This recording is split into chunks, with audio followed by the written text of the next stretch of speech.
this masturbation thing is not something that we talk about in Africa, especially in Nigeria. People just shy away from it. There's just this stigma around it. Oh, why are you talking about masturbation? It shouldn't be heard of. It shouldn't be said. You might actually be listening to gospel songs and still have the urge. It might get to a point that you might go to work and you have to run off to the bathroom. Immediately after you break your fast and your midnight prayer, the next day you are doing it. I'm not there. What will you do if I'm there? Nonsense. Run away. Run away. Welcome to my YouTube channel. From the title of this video, you should already know what this video is going to be about. We're going to be talking about masturbation and all of that. A lot of people engage in it, so I don't know why people do not talk about it as much as they need to, so that at least people can find help to get out of it. If you're watching this video and you're here to judge or to criticize people, it is not for you. Please leave. Growing up, there is this urge, this desire burning in you. You want to explore your body. You're a teenager. You're beginning to figure out that your body is an amazing thing. You can do so much and you can derive pleasure from that, right? And for most people, that is how it started. Now you're here, you are older, you've grown, you know better, and you're telling yourself that, okay, I don't think I want to continue to do this stuff.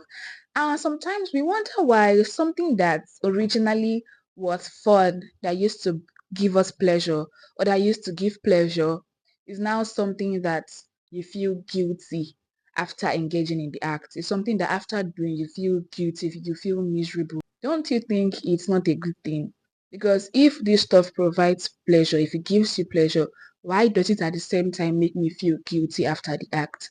So that's to say that on the long run, it's not what we're meant to do. You are not meant to do it. For some people, if you are to ask them how they started doing it, how they started masturbating, they won't be able to recall because they started long ago and it just happened. Some were exposed to pornography, some were exposed to dirty music, dirty text, dirty novels. Some were also exposed to maybe peer pressure, peer influence. You were young, you were vulnerable, and you're just in a gathering of your friends talking about what you're not supposed to talk about, and you went home to explore. And now you're here, you're tired, you're frustrated. It feels like you cannot stop. It feels like it's eating you deep. And then the worst part of it all is that you just feel like nobody else can relate. You feel like there's nobody that you can open up to that won't judge you but listen to you and that will also help you to come out of that. And that is why I am here. I am here to hold your hands, to tell you that God has not judged you, to tell you that it doesn't mean that you are a demon. No, you can get over that. And let me tell you something, a lot of people are engaging in the act. A lot of people are masturbating, but they are not bold enough to come tell you. People struggle with this behind closed doors, right? So do not judge yourself.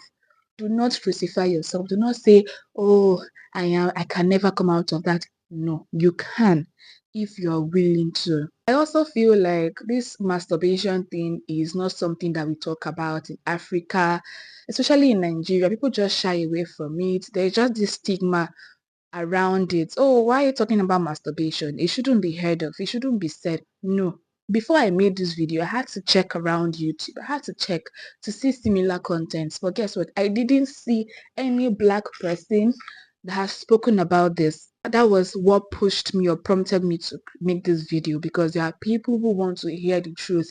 There are people who are looking for help. And then it saddens me when you go on Google, you try to search, you're looking for solution, because obviously you've engaged in the act, you feel guilty, you want to stop but you do not know how to stop.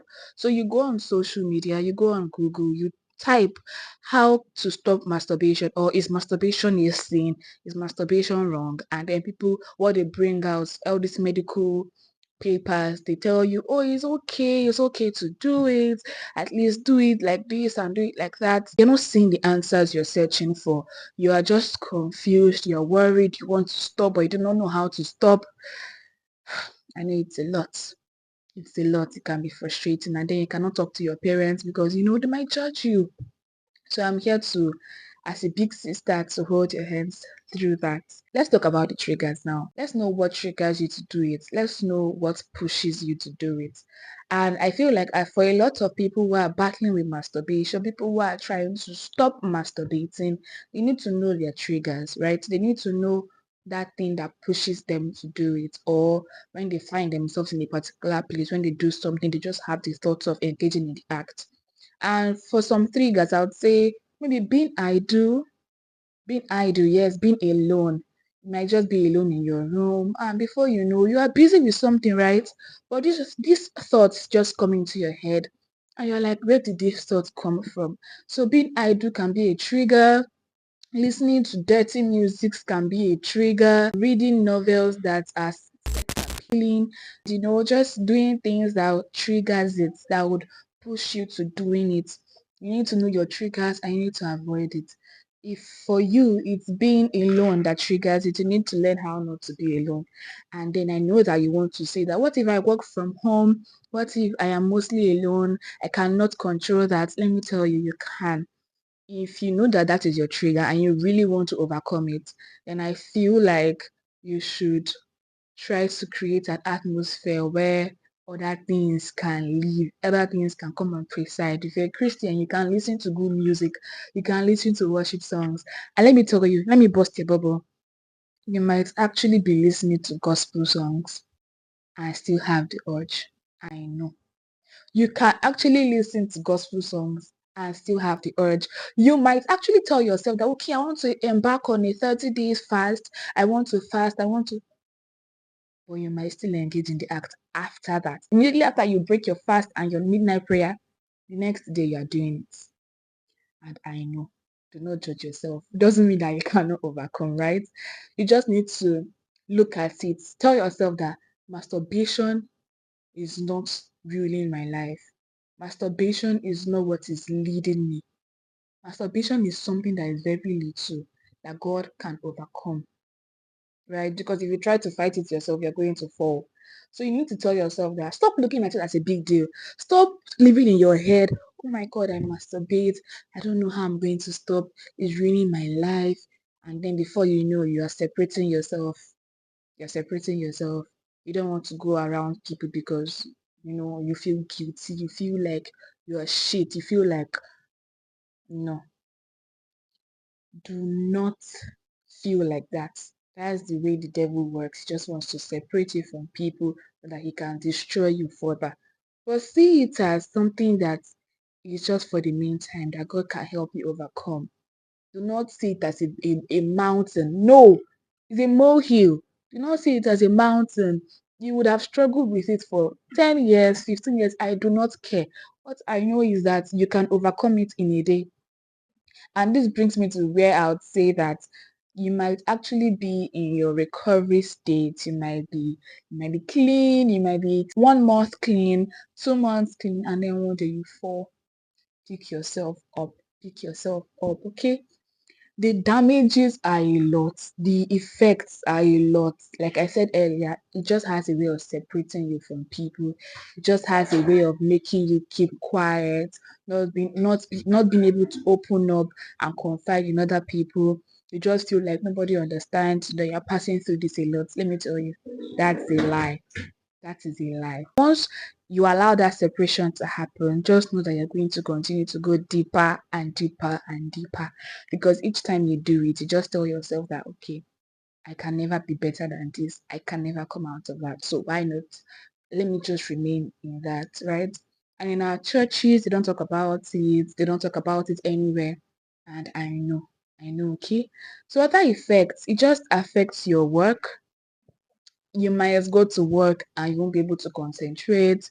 You might go to work, you might be frustrated, and it might get to a point that you might go to work and you have to run off to the bathroom.